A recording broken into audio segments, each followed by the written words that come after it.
3, 2. Amables televidentes, los saluda José Alberto Tejada Echeverri, presentándoles el programa institucional del Canal 2 informativo Nuestra Gente. Hoy estoy acompañado en el estudio por la economista Ángela Salazar, quien es profesora e investigadora de la Universidad de San Buenaventura en la línea de Economía y Gestión Ambiental de varias de sus facultades. Buenos días, Ángela. Buenos días, muchas gracias por la invitación y muy contenta de participar en este panel tan interesante. Está con nosotros la ingeniera eléctrica Ashley Alegría. Ella trabaja como ingeniera de soporte en una firma de desarrollo de tecnología en la ciudad de Cali, el suroccidente del país. Buenos días, Ashley. Muy buenos días, muchas gracias por la invitación. Y también nos acompaña el ingeniero Elmer Hernández. Él representa a la firma de Israel, que es una firma de origen israelita, como su nombre lo indica, y trabaja temas de energías alternativas y uso eficiente de la energía. Buenos días, Elmer. Buenos días, mucho gusto, muy amable por su convocatoria. Muy bien. Temas de energía se vuelven a veces míticos y a veces lugares comunes, porque todos los seres humanos necesitamos la energía y de alguna forma somos energía, pero en particular ya en la vida cotidiana usar la energía implica costos por un lado y por el otro acceso a ella, a las fuentes de energía. Y ese acceso a las fuentes de energía a veces se convierte en un verdadero galimatías o en todo caso en un sistema monolítico o monopólico que hace que para el común de los mortales, e inclusive empresarios, sea muy complicado explorar nuevas alternativas de energías más allá de irse a pagar la factura a este proveedor o dispensador del servicio de energía con el que mueve sus plantas o con el que paga sus facturas cotidianas. Y eso mismo le ocurre a las familias. En nuestras casas, desde que entramos a la casa hasta que volvemos a salir al otro día, estamos usando energía casi que de manera mecánica, robótica, pero esa energía depende de alguna fuente y depende de algún proveedor y está generando uso eficiente o uso ineficiente de la misma. Creemos que es importante apoyarnos en estos tres profesionales para que ellos nos hagan un paneo y nos ayuden a clarificar sobre todo cuáles son las energías que debemos comenzar a mirar de cara al futuro y dos, cómo hacer para que el uso de la energía sea lo más eficiente posible, no solo desde el punto de vista del costo económico, sino desde el punto de vista de la capacidad de generación del servicio que requerimos en nuestras empresas y en nuestras oficinas y casas. Yo quiero comenzar por el ingeniero Elmer Hernández preguntándole, sin que me vaya a hacer publicidad a su firma israelita, porque entonces me toca cobrarle muy caro, pero sí que nos diga el foco de negocio, cuál es la oferta concreta que esta firma tiene en este momento en Colombia desde el punto de vista de la oferta de energías renovables. Sí, desde el punto de vista de las energías renovables, el primer paso hacia el interior de una organización es hacer un uso racional del consumo energético. Cuando hablo de consumo energético, hablo de energía térmica y hablo de energía eléctrica. Una vez agotada esa fase de gestión energética hacia el interior de las organizaciones, se pueden explorar otras fuentes de energías alternativas que hoy en día ya en Colombia se están implementando, como son los parques de energía eólica y las granjas de generación solar. Esos son los dos escenarios que más inmediatamente se están desarrollando hoy en día en Colombia. Muy bien. Economista Ángela Salazar, cuando a uno le hablan de energía, uno piensa en la luz, la energía eléctrica. Energía es el diamante mental que llega a cualquier persona en nuestro medio, es energía similar, el enchufe. Ahí está la energía. ¿Esa es la única fórmula de energía? Ya nos está diciendo Elmer que no, que hay energía eólica, que hay energía solar, pero yo me atrevería a decir que el 90%, si no más, de los consumidores, tanto institucionales y empresariales como familiares, usamos la energía eléctrica. Y esta energía eléctrica solo se produce por cascadas de agua que se represan y que generan esta generación, o hay otras maneras?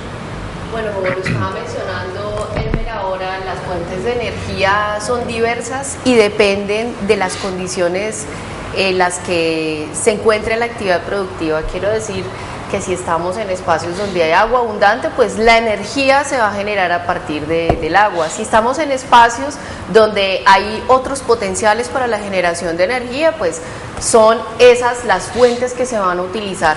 Entonces, en ese sentido, la energía se genera a partir de la disponibilidad de recursos que permitan precisamente su aprovechamiento en cualquier territorio.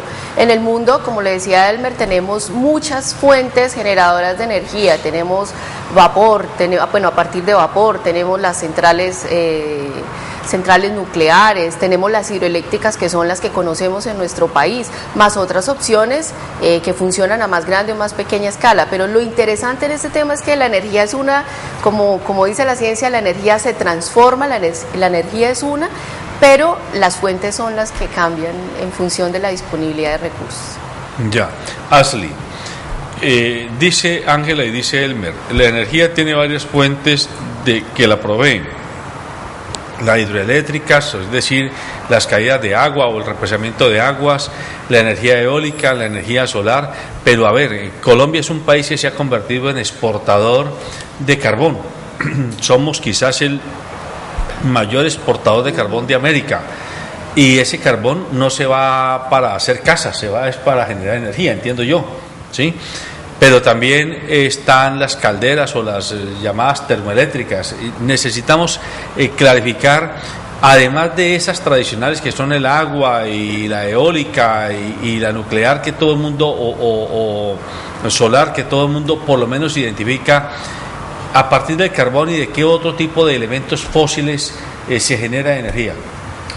Pues bueno, a partir de todo lo que son los hidrocarburos también, el petróleo y todos sus derivados, pero es claro que todo el uso de ellos hace un deterioro ambiental, ¿cierto? Lo que sucede con las energías renovables o las energías alternativas es como mitigar esos impactos ambientales que podemos encontrar en el sol, en las olas, en el viento. Resulta que el carbón y todos sus derivados, juntamente con el petróleo, finalmente tienen un límite, logran acabarse, y luego, ¿qué sucede con ellos? Entonces, por eso es que estamos abriéndonos las puertas a las otras energías. Además que Colombia cuenta con muchos recursos en los que realmente se puede desarrollar todas las energías existentes hasta el momento. El común de los consumidores, decíamos al principio, lo que hacemos es consumir la llamada energía eléctrica, que proviene fundamentalmente de hidroeléctricas. Me corrigen ustedes. En Colombia, sí. En Colombia, digo yo, en Colombia, sí. Pero en Colombia, en el inmediato futuro entendido como del 2015 al 2025, pues, ¿qué expectativas de nueva generación de fuentes de energía renovables o alternativas tenemos, Elmer? Sí, aprovechando las condiciones del entorno y el medio ambiente, las más inmediatas y en la cual se ha desarrollado ya un proceso tecnológico, lideran esta plataforma las energías solares, la energía fotovoltaica y la energía eólica. Se están explorando. Sí. Vamos por despacio. ¿Qué es energía solar?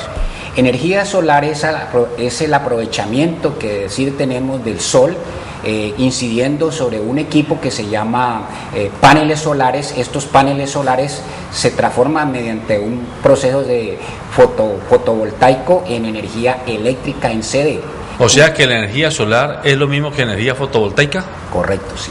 Ya, entonces, perdóneme, pero es que necesito que los televidentes les quede muy claro todos estos temas, porque a veces son temas para iniciados. ¿sí? Ustedes que son académicos, pues eso lo manejan, es su jerga cotidiana, pero nosotros los comunes mortales no sabemos de esto mucho. Entonces, la energía solar se acumula a través de unos paneles que usted llama fotovoltaicos, pero ahora clarifíqueme, ¿qué es un panel fotovoltaico? ¿Eso es una caja de cartón, una caja de aluminio? ¿Qué es? Sí, es una película que capta toda la radiación solar, la transforma mediante un proceso físico y la convierte en energía eléctrica en corriente continua. ¿Sí? Esa energía en corriente continua va hacia un dispositivo que llama inversor, y ese inversor la transforma en corriente alterna, que es la que realmente se aprovecha a nivel industrial y comercial y residencial. Y ese sistema para transformar los rayos ultravioletas del sol en energía continua, como dice usted, ¿lo puede hacer cualquier persona o eso se hace a través de plantas industriales especializadas? Sí, realmente se requiere un desarrollo tecnológico y la disposición de unos equipos específicos que me hagan ese proceso de transformación energético.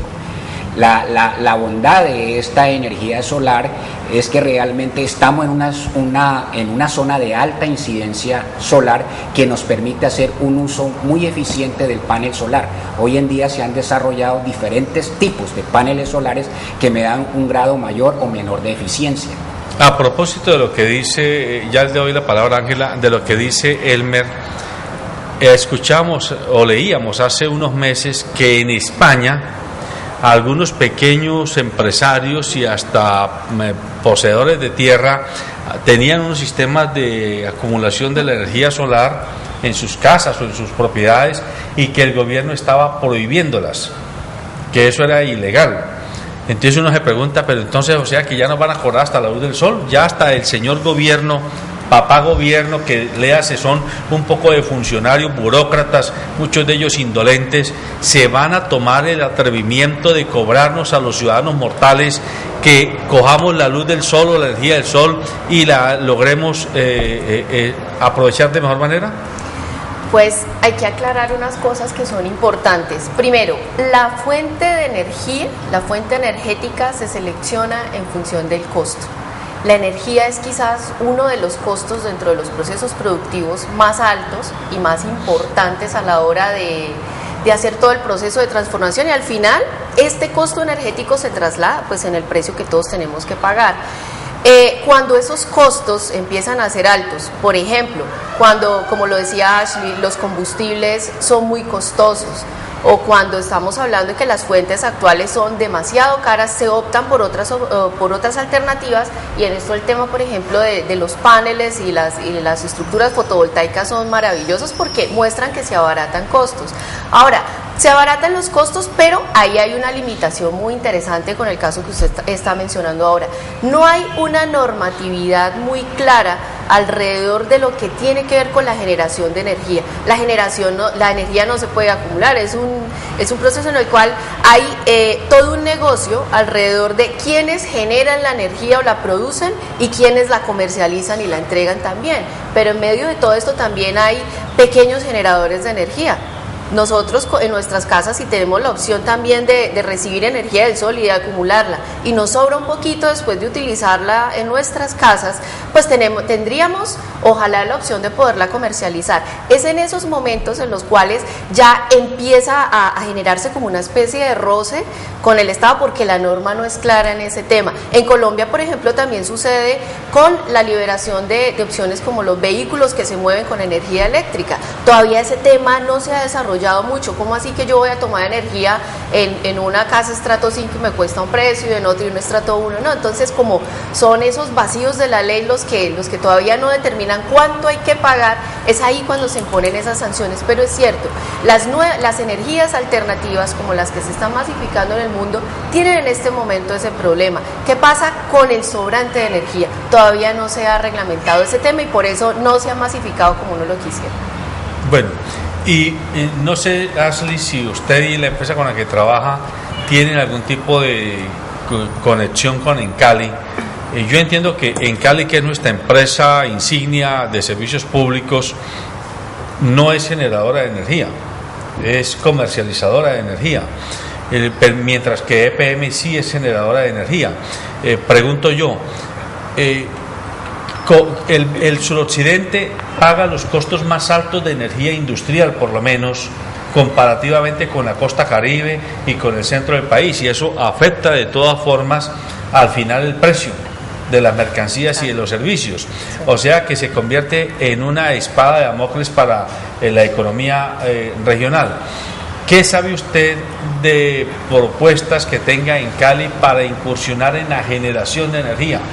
O que por lo menos permita que particulares que quieran invertir se pongan a hacer generación de energía y a comercializar esas otras alternativas. Pues con la empresa hemos empezado a hacer, nosotros como integradores hemos empezado a hacer pues la gestión con los entes de Cali. Ellos se encuentran muy abiertos a la posibilidad porque igual les interesa poder funcionar como generadores. No niegan la posibilidad, sin embargo continúa en estudio, nosotros seguimos trabajando, haciéndoles ver los beneficios que ellos van a poder recibir y las mejoras en el servicio que van a poder brindar. Ya, Elmer, dice Ashley que hay apertura, hay por lo menos disposición manifestada de parte de Cali, pero a uno le da la impresión de que como que eso se queda ahí, en una manifestación de intención, de buena voluntad. ¿Qué hechos o qué programas o qué proyectos concretos conoce usted que estén funcionando aquí en el suroccidente y tal vez en Cali en función de buscar fuentes alternas de energía? Sí, en Cali ya ha ido desarrollando la viabilidad técnica y financiera de los proyectos de energía a partir de la generación fotovoltaica. Ya han acometido una serie de proyectos, pero que a la fecha no se han implementado. Estos programas de generación solar se han hecho muy puntuales en hoteles, en conjuntos residenciales, cuya generación relativamente es pequeña, pero ya se está dando un paso al frente en este tipo de energías. En la industria, básicamente se está utilizando la energía biomasa como energía alternativa. ¿Qué es energía biomasa? Que se obtiene a partir de elementos orgánicos, la combustión de elementos orgánicos, la basura, madera, desechos industriales, se utilizan en la industria. Igualmente proyectos de cogeneración donde los excedentes como el vapor se utilizan para mover turbinas y generación eléctrica a partir del vapor a alta presión. También se ha utilizado en la industria proyectos de cogeneración a partir de la generación eléctrica con gas natural. Ya a nivel industrial ya se viene haciendo eso. Igualmente en la industria todos los excedentes que producen los procesos térmicos se están utilizando para alimentar turbinas, o sea que ya se está dando un paso a nivel industrial y a nivel residencial para el desarrollo de estas energías. A ver, todos hemos... Sí, complementando un poco y como mostrando cuál es digamos la línea. Primero energía eléctrica, después gas, después energía a partir de procesos térmicos, y cuando ya se puede observar que se puede pasar a una siguiente etapa con el tema de energías más limpias, se opta. Hay una cosa interesante aquí, es que la inversión inicial se considera alta en el tema de las nuevas energías, de las energías alternativas, pero porque no se hace un ejercicio a largo plazo con todas las variables que implica. El tema ambiental, por ejemplo, el tema de la recuperación de esa inversión en términos de los costos disminuidos de forma significativa. Entonces yo creo que a veces es el tema de no ver la inversión inicial, sino ver lo que podemos recuperar dentro de unos 5 años con el tema de las nuevas energías, demostrar, por ejemplo, procesos limpios en todos los sentidos, y yo creo que hacia allá le tiene que apuntar también esa nueva propuesta de producir de forma más limpia, hacia allá con el tema de la energía. Pero yo quisiera pedirles a ustedes que nos den casos concretos. Por ejemplo, en Colombia, los colombianos hemos oído hace muchos años hablar del centro Las Gaviotas, allá en los llanos. ¿Sí?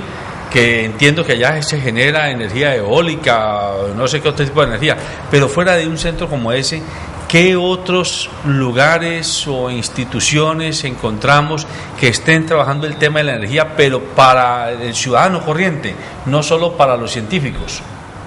¿Qué nos pueden decir? Bien, por ejemplo, a nivel internacional, Rusia es un país en el que el costo energético es alto y utilizan energía nuclear. En estos momentos, por costos, están cambiando energía nuclear por paneles fotovoltaicos, pero áreas inmensas para la sustitución de la energía, que muestra que es más limpio y es menos costoso. Ahora, todavía a ciertas escalas no es igual de económico que la energía hidroeléctrica que tenemos aquí. Eso depende mucho de la escala. Pero, por ejemplo, a nivel empresarial, aquí ya hay unos procesos muy interesantes donde se pasa de energía eléctrica a gas, y algunos procesos o algunas actividades pasan a trabajarse, por ejemplo, con energía solar. Ese cambio es muy interesante y sobre todo que ahora se ha planteado el interés, como lo mencionan ustedes dos como expertos, el tema con Emcali. La apertura que tiene Emcali de experimentar con otras opciones de energía, porque sabe también que la tendencia con el tema de los costos de la energía procedente del aprovechamiento del agua se va a disparar. Además que van a ser más estrictas las normas asociadas también con el aprovechamiento del agua por el tema de los riesgos, porque se tienen que construir embalses y otras cosas para poder generar esa energía. Entonces yo creo que es más que mirar de pronto casos, es ver también la oportunidad que tienen las nuevas energías, las limpias, para poder trabajar en este sentido. Sí, pero a ver, yo entiendo que el grupo con el que usted trabaja incursiona en el tema de vivienda. En esos proyectos de vivienda, porque Elmer ahora hablaba de que hay algunas experiencias de energía solar residencial, ¿ustedes tienen algún proyecto de vivienda donde la fuente energética para la iluminación, por ejemplo, sea solar? Sí, en estos momentos, justamente ayer estábamos como dando los toques finales de un sistema que se está instalando como en un espacio como en cabañas, por vía Cristo Rey. El señor Omar Lopera, le estamos haciendo la instalación. Él tiene el aprovechamiento directo del sol y está trabajando en la parte de iluminación por ahora. Mientras, pero ¿cómo? A ver, explíqueme cómo es que aprovecha el sol. Está haciendo el aprovechamiento con paneles fotovoltaicos, porque la energía solar puede ser o fotovoltaica o térmica. Entonces la fotovoltaica, como le explicó el ingeniero, y la térmica pues hace aprovechamiento directamente del calor, ¿no? Del calor que nos genera el la sol. Fotovoltaica, a ver si yo logro medio entender, es como, porque él habla de una película, eso es como si le tomáramos una foto al sol y entonces esa foto generara capacidad de movilización, ¿o qué? Más o menos, es que la fotovoltaica aprovecha la radiación y la térmica aprovecha más el calor que puede generar el Y sol. allí en esas cabañas que usted dice, ¿qué se está haciendo? O sea, tienen unos paneles, o sea, me imagino que son como unas cajas. Como unas galletas grandes. Exactamente, unas galletas que están mirando al sol. Sí, señor. Y entonces recogen los rayos y la energía. Sí. ¿Y eso después cómo hace para volverlo energía, para volverlo luz o movimiento? Pues básicamente se hace la captación por los paneles, lo entregan DC, y el inversor, que es el que convierte la energía DC a AC, que es la que nosotros utilizamos. No se hace la entrega de la energía para la disposición final, que son las lámparas, los equipos, los motores, o bueno, todo lo relacionado con Pero eso. entonces, una persona que haga ese tipo de ejercicio toma esos paneles en un espacio que tiene y después con los enchufes y los cables comunes y corrientes puede tener las lámparas iluminadas, ¿o no? Sí, claro, pero utilizando los dispositivos, los equipos requeridos para ello. El primer equipo sería la célula fotovoltaica, el segundo equipo el convertidor, que transforma la corriente continua en corriente directa. Esa corriente ya transformada por el inversor va al tablero eléctrico y ahí sale para la distribución de tomas y alumbrado. Bueno, ¿usted tiene algún otro caso así como el de ella de las cabañas de Cristo Rey, donde se esté haciendo algún tipo de uso de estas energías? Sí, ya aquí en Cali ya conjuntos residenciales Por ya ejemplo, están apropiando la tecnología. díganos uno. En la vía Cañas Gordas hay dos conjuntos que ya están desarrollando esto. ¿Qué están Acá haciendo en ellos Cristo Rey, exactamente? transformando a través de la generación fotovoltaica energía eléctrica. ¿Sí? ¿Y para cuántas el viviendas uso. están allí? Realmente en esos edificios se utiliza la energía fotovoltaica en una potencia relativamente pequeña, porque dada la eficiencia del panel se requeriría mucha área para tener una gran generación de potencia. Entonces se utiliza energía básicamente para dotar las zonas comunes, el alumbrado público, y si se dispusiera, si tuviéramos más área de generación, pues entonces podríamos generar más. O sea que, a ver. Uno, no sé si de pronto le han prestado atención al costo, pues algo que uno frecuenta más que las residencias, que solamente los que viven ahí, al costo, los parqueaderos. Al costo, el centro comercial. El centro comercial. Sí. Ellos tienen los paneles solares en el techo de los parqueaderos. Si tú entras por la parte de... Ellos tienen entrada y salida. Por la parte de la vía hacia la entrada vas a ver unas cajas grandes, rojas creo que son. Esos son los inversores, los que nos convierten en energía ADC a energía AC. Ya. Entonces surge otra pregunta. Para poder que quede la información clara para los televidentes.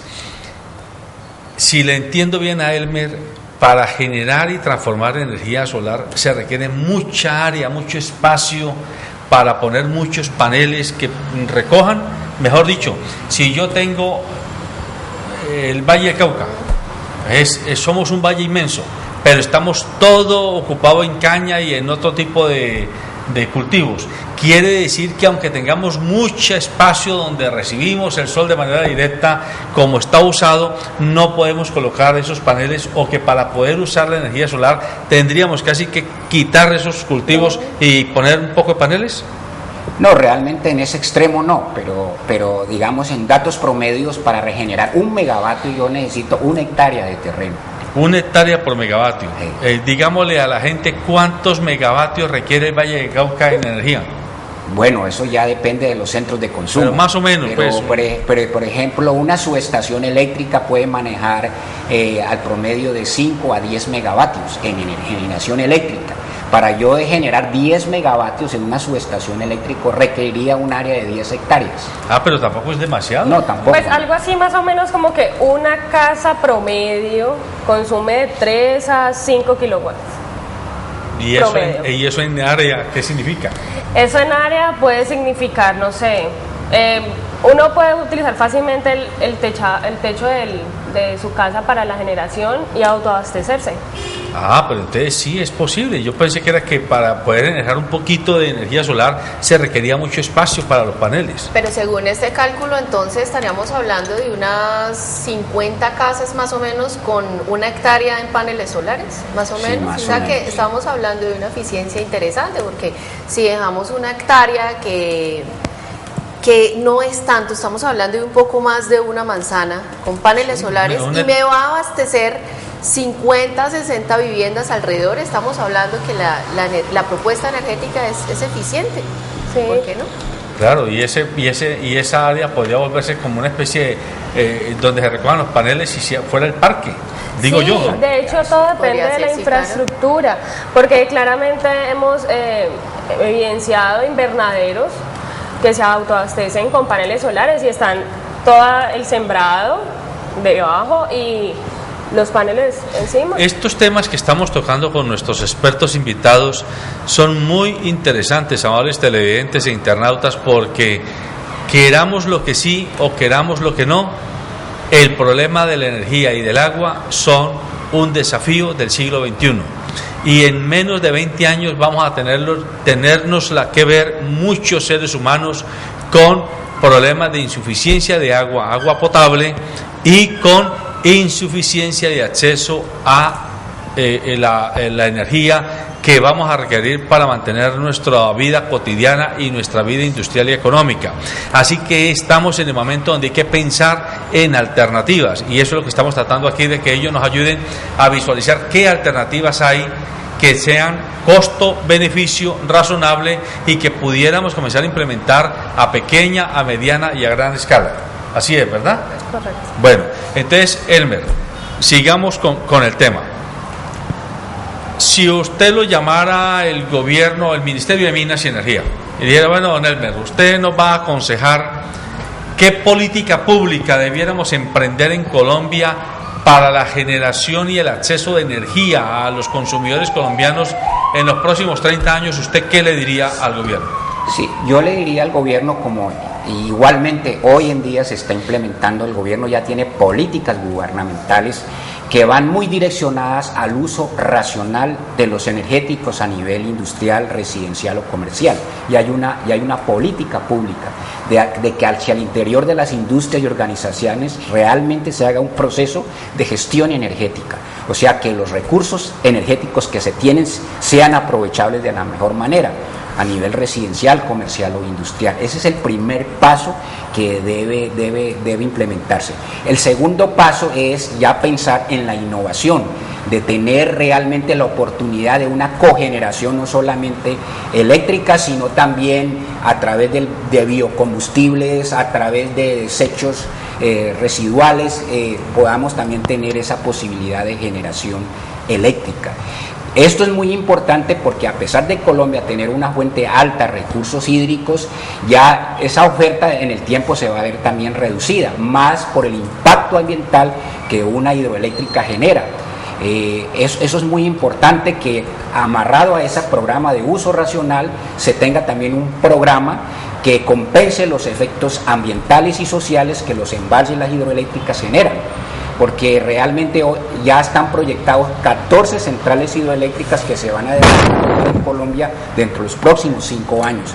Pero estos programas olvidan realmente el impacto ambiental y social que esas hidroeléctricas generan. No sucede como eso con la generación a través de energías limpias. Esos impactos ambientales se ven reducidos a su expresión mínima.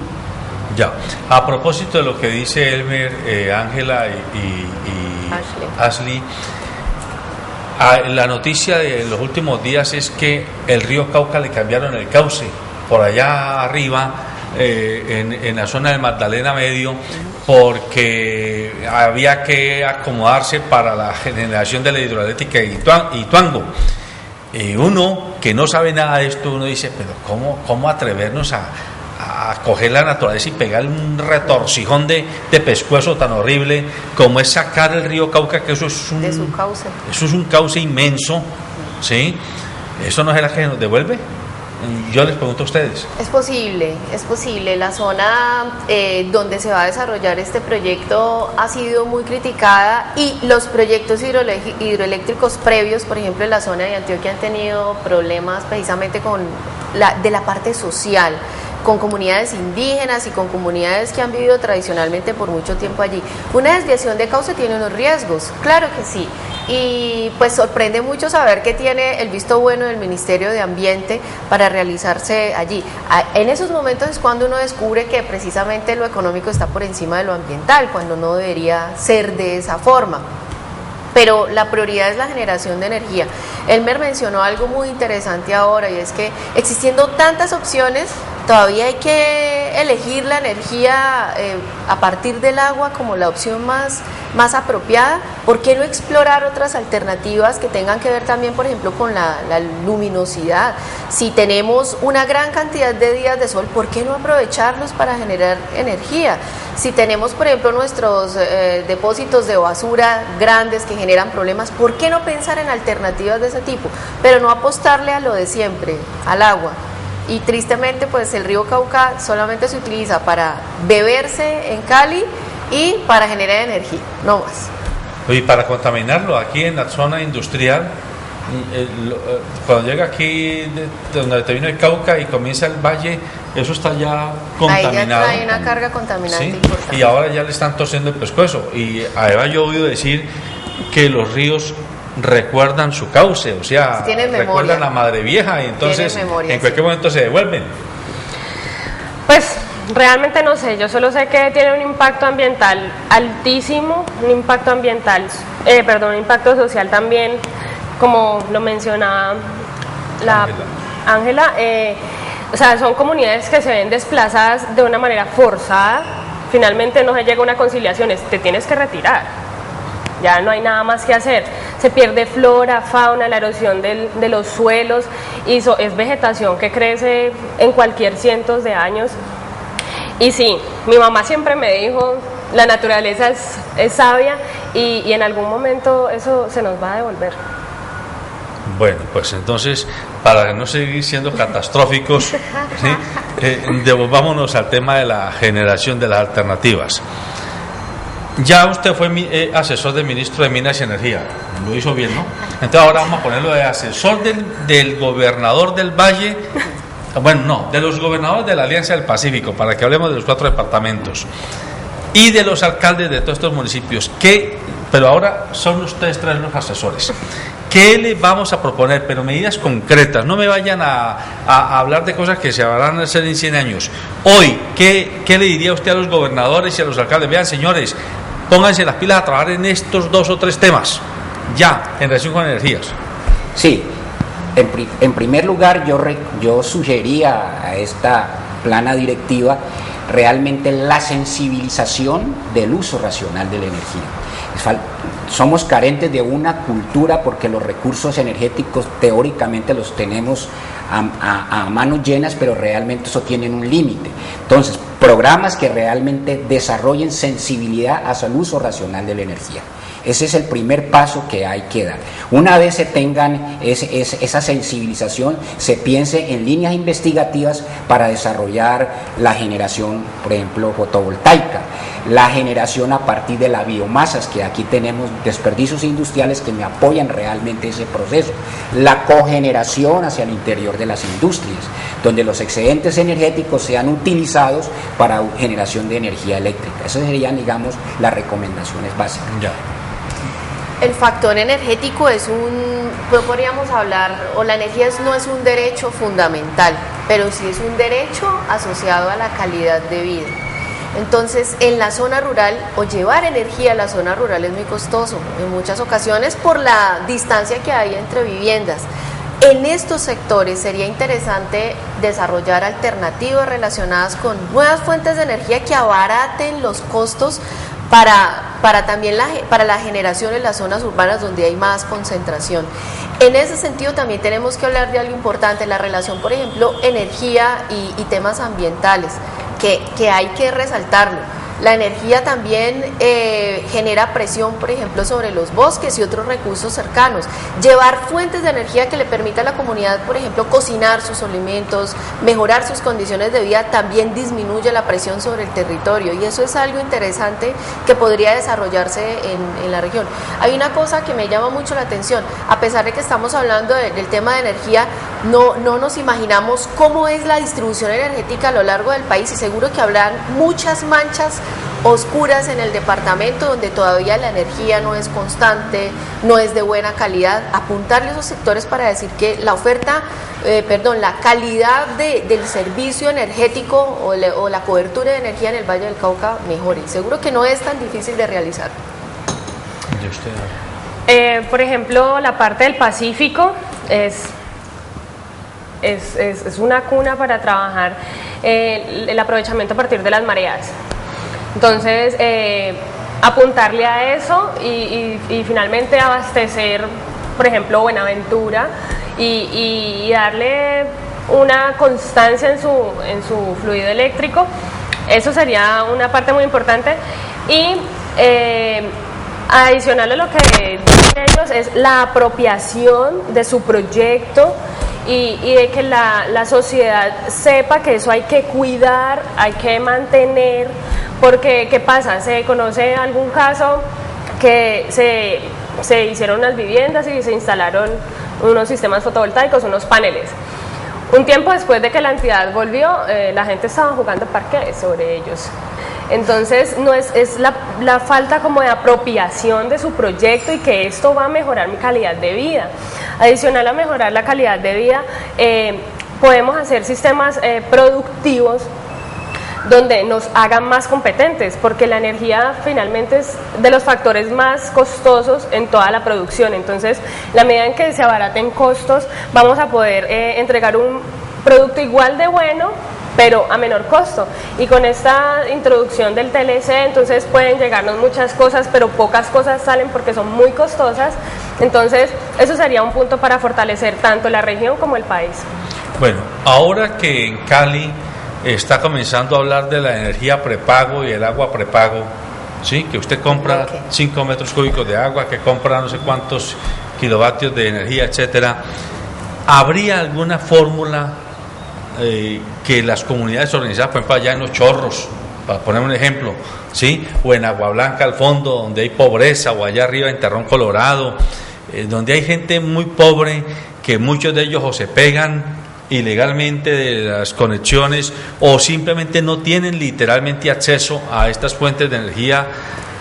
¿Podrían crearse algunos proyectos de escala pequeña, mediana, de autogeneración en esos barrios, en esas zonas? ¿O eso es muy difícil? Sí, hoy en día, digamos, pensando en esas comunidades que se están retiradas de los centros de consumo grandes, se ha pensado en fuentes de energía a través de las microturbinas, donde se aprovecha caídas pequeñas de agua para generar energía eléctrica a partir de plantas muy pequeñas. Son soluciones muy puntuales para pueblos, comunidades rurales. La generación a través de microturbinas. Pero por ejemplo aquí en esta zona no tenemos la posibilidad de hacer caídas de agua, sino estoy pensando en energía solar. ¿Se podría hacer algo con ellos? Claro, indudablemente. ¿Qué se podría hacer? Se puede montar una granja en los techos, en los espacios disponibles, completamente se puede instalar. Colciencias ha abierto una convocatoria sobre ideas para el cambio, en la cual nosotros estamos participando y estamos en Bahía Málaga. Escogimos pues Bahía Málaga y estas personas tienen un sistema productivo y fácilmente se puede hacer una instalación de un sistema fotovoltaico, por lo menos, que es lo más modular y lo más como apropiado para Colombia en estos momentos. Se puede completamente, por lo que te digo, es modular, se puede transportar fácilmente.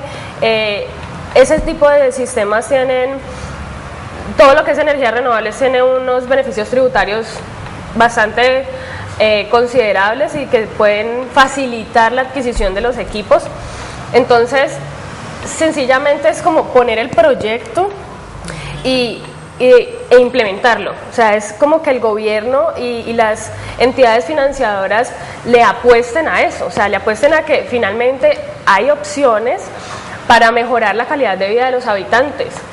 Claro, la inversión inicial es alta, pero bueno, eso se ve representado en calidad de vida, si ponemos un proyecto, entonces podemos ver un proceso productivo donde nos veamos beneficiados, donde la sociedad se vea beneficiada, donde, no sé, abran un almacén, generen leche, cualquier de ese tipo de cosas, y que finalmente pues las entidades financiadoras permitan el acceso y la facilidad de los recursos para hacer la adquisición de los equipos y poder hacer ese aprovechamiento.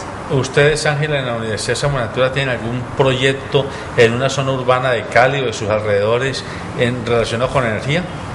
Hay proyectos de tesis, especialmente uno relacionado con EMCALI, en la especialización en economía ambiental, donde se está haciendo una evaluación de diversas opciones asociadas con la eficiencia energética. Entonces se está optando, por ejemplo, con proponer pequeñas centrales hidroeléctricas como la alternativa, y ya le voy a explicar en qué consiste, como las alternativas para hacer más eficiente la distribución de energía. Las pequeñas centrales están dirigidas a poblaciones menores de 200.000 habitantes, donde la generación pues es a menor escala, pero como no tienen que traer energía de tan lejos, entonces resulta probablemente más barato. Pero eso que usted está diciendo es supremamente importante. ¿Se puede atender poblaciones de hasta 200.000 habitantes, dice usted? Sí, pero con, digamos, bajo un nivel óptimo. Entonces se está haciendo la revisión de la opción para EMCALI, si es viable desde lo económico, si es posible, y de todos modos EMCALI también tiene algunas generaciones de energía. Pero con si Río Colombia Cali, tiene que funciona para menos población. Colombia, ¿no?, tiene 1.063 municipios y de esos 950 tiene menos de 200.000 habitantes. Lo interesante, o sea, usted está dando la fórmula. Es un problema de sensatez. Es energía, perdón, es energía a partir también de hidroeléctricas o energía hídrica, pues, si lo queremos mencionar así. Pero en el tema de otras energías todavía se están haciendo exploraciones alrededor. Todavía no está dado el resultado, es decir, no puedo decirles es viable o no, pero lo interesante es que se está explorando esa opción. Bueno, yo en estos últimos minutos les quiero preguntar, ustedes han hablado de pasada de la energía que se genera a través de la biomasa, de los desechos y demás. Por ejemplo, Cali tiene un relleno sanitario, allá en Yotoco. ¿Ese relleno no se podría utilizar como una gran fuente o sitio donde se genera energía?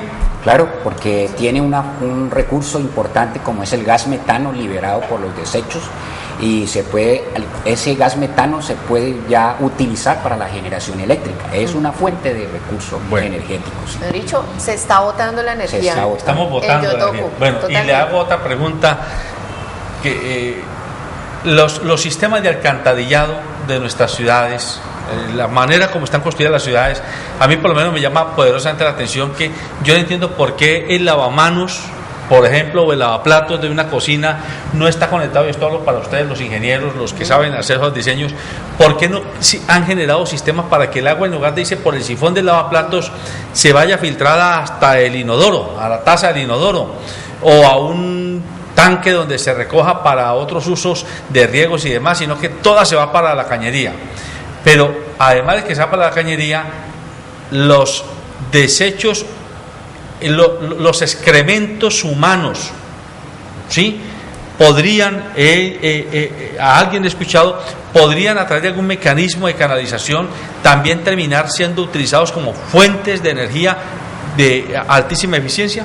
Claro, esos a través de unos dispositivos que se llaman biodigestores se permite capturar. ¿Qué es lo que pasa con el desecho de las vacas y etcétera? Exactamente. Pues puedo decirle que sí en una vivienda, pero depende de donde esté ubicada. Si estamos hablando de una vivienda con un área amplia y que su construcción lo permite, sí, pero en la zona urbana, es decir, en un apartamento o en una casa de barrio, es un poco difícil y la inversión es alta. Pero es posible, es posible. De hecho, también hay muchas comunidades, y conozco de personas interesadas en generar todo un ciclo aprovechando cada uno de los residuos, pero eso requiere inversión. Y eso es lo que nos llama la atención. Ahora, si me permite ahí contarle otro pedacito. Con el tema, por ejemplo, de la adaptación de todos los sistemas para ahorro de energía o ahorro de agua, sí hay una obligación dentro de las entidades o las empresas de servicios públicos de promocionar la reducción en el consumo. Pero esas decisiones o esos ajustes internos son asumidos por cada uno de los suscriptores o de los usuarios de los servicios públicos. Sin embargo, hay algo que llama mucho la atención. De un mes a otro, una vez se implementan estas medidas, hay una reducción significativa en el consumo. Inmediatamente la empresa de servicios públicos hace una revisión y mira si es que el medidor está mal. Entonces yo creo que ahí también la empresa de servicios públicos, en lugar de fomentar la reducción de los consumos o los usos racionales, desestimula pensando que estamos robándole al Estado y a la empresa. Claro. ¿Usted qué tiene para agregar de esto? Evidentemente cada una de las cosas y de los recursos que nos rodean pueden ser utilizados para la generación de energía, para la optimización de los recursos, pero hace falta la estimulación por parte del gobierno y por parte de las entidades para hacer las inversiones, porque por ejemplo el proceso para exención o beneficios tributarios es sumamente complejo. O sea, es algo que realmente, si uno se pone a ver, uno dice, es desgastante.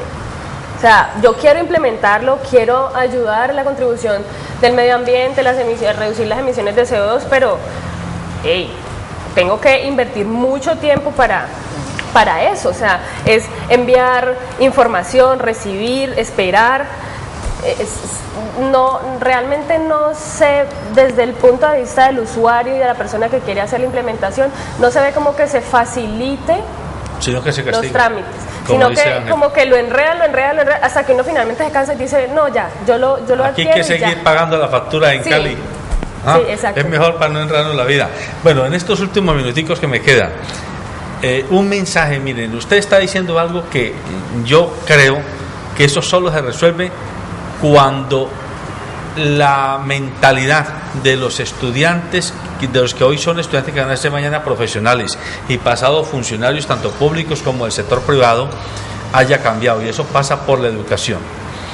Entonces, los economistas y los ingenieros, tradicionalmente los economistas e ingenieros del siglo XX y los que todavía están en proceso de reciente egresados de las academias, fueron formados como fuimos formados todas las diversas profesiones en sistemas como de separadores. Yo como economista solo veía el factor beneficio económico, costo versus inversión, sin pensar que hay unos costos ocultos, como que por ejemplo desviar el río Cauca va a generar unos costos que no son ponderables económicamente hoy con la metodología que me enseñaron a mí como economista. Pero si yo soy ingeniero o arquitecto, a mí me enseñaron que lo que se trata es de que la carga del peso y que el diseño y el uso rentable de esa área determinada sea lo más económica posible, sin pensar si habían otros materiales, si habían otros diseños que pudieran canalizar la luz del sol, que canalizar los vientos, etcétera, porque eso nos enredaba más la vida. Solo tendríamos alternativa si ustedes en la universidad, los profesores y los investigadores, comienzan a inducir a esos estudiantes que llegan a que hay que pensar en otras alternativas. Y ustedes, los ingenieros y arquitectos, también en las universidades comienzan a formar a esos muchachos y muchachas que llegan a que hay que pensar otro tipo de ingeniería, otro tipo de arquitectura. ¿Qué le decimos a la academia nosotros? Porque es la única esperanza que tenemos. Para la academia, que se fortalezca la investigación. Usted lo acaba de plantear. A partir de los estudios, la investigación, la aplicación de casos, podemos corregir y hacer cambios significativos, pero también hay que creer en las iniciativas nacionales. Colombia tiene un potencial impresionante en el tema de energía. Conozco el caso de la Universidad Tecnológica de Pereira junto con Colciencias, que está apoyando la iluminación pública a través de estos sistemas solares. Algo interesante allí también, que se une con el tema de la seguridad. La luz es importantísima para las comunidades, la energía es vital, y en este caso, pues si queremos proporcionar bienestar, la academia lo que tiene que hacer es ayudar con investigaciones que más allá de cosas increíbles, le apunten a la necesidad. Correcto, o sea, es como creer, no quedarnos como sencillamente como el país que consume las tecnologías que desarrollan. No, o sea, es creer que tenemos potencial y capital humano y que somos capaces de implementar, crear, gestionar todo este tipo de proyectos que nos ayuden a un bien común. Y no pensar que solamente lo que ya existe es lo que funciona, sino que todas estas energías y todas estas fuentes alternas también son una solución para todas nuestras necesidades. Sí, romper el paradigma de que ya que somos un país hídricamente rico, no tengamos también la opción de mirar otros puntos de generaciones alternativas. Las centrales hidroeléctricas se vuelven costosas desde el punto de vista del impacto ambiental y desde el punto de vista del impacto social. Entonces, romper ese paradigma y saber que la generación de energía eléctrica es una generación costosa por el emplazamiento mismo, la hidroeléctrica, y por el transporte mismo de la energía desde los emplazamientos a los centros grandes de consumo. Entonces, que ese paradigma romperlo sabiendo que podemos obtener energías mucho más económicas y de menos impacto ambiental y social. Bueno, amables televidentes, el tiempo se nos acabó. De la mano de estos tres expertos que nos han acompañado, dos mujeres, Ángela y Ashley, y el señor Elmer, nos hemos documentado mínimamente sobre la importancia de pensar en fuentes alternativas de generación y consumo de la energía que hoy todos tenemos que usar. Aquí mismo, para estar al aire, estamos usando energía, porque si no, no tendríamos ni video ni sonido, y necesitamos iluminación además. Todo esto es generación de energía, pero muchas veces no pensamos que a lo mejor tenemos a la mano muchos recursos naturales y ambientales que podrían ayudarnos a contribuir en cómo no solo abaratar los costos, porque es muy importante abaratar los costos, pero igual de importante que abaratar los costos es cómo entender que no se puede generar energía a cualquier costo. Es decir, que aunque salga barata desde el punto de vista del peso, salga muy costosa desde el punto de vista del medio ambiente, de los estragos que haga con la naturaleza, de las fuentes contaminantes que terminen dañándose, etcétera. Así que la invitación es a que reflexionemos que así como en los siglos anteriores la tierra fue uno de los grandes detonadores de las guerras y de la acumulación de poder, en el siglo XXI será la energía. Sí, y la energía entendida como agua, como luz solar y como biomasa. Así que quien esté apuntándole a ir encontrando alternativas de uso y alternativas de disposición de las fuentes energéticas va a tener ventajas competitivas mayores en la economía global. Y el sentido común nos dice que Colombia es un país privilegiado. Nosotros estamos prácticamente en la línea ecuatorial. Nosotros tenemos luz solar 365 días del año. Los días que menos luz solar tenemos son los días donde amanece a las 6:30 de la mañana, y eso es tal vez 2 días en el año. De resto, todo el año a las 6 de la mañana ya hay sol, y a las 6:30 de la tarde se va el sol. Y tenemos 12 horas de luz solar, que no la tiene Europa, que no la tiene Asia, que no la tiene Norteamérica, que no la tiene el sur del continente americano, que no la tiene África, en la parte del sur tampoco, ni en la parte del norte. Así que es hora de que los ingenieros, los investigadores, los académicos, los estudiantes, los profesionales, los empresarios y nosotros, los consumidores en las casas y en las oficinas, nos pellizquemos y pensemos y qué hacemos para generar fuentes alternas de energía. Buenos días.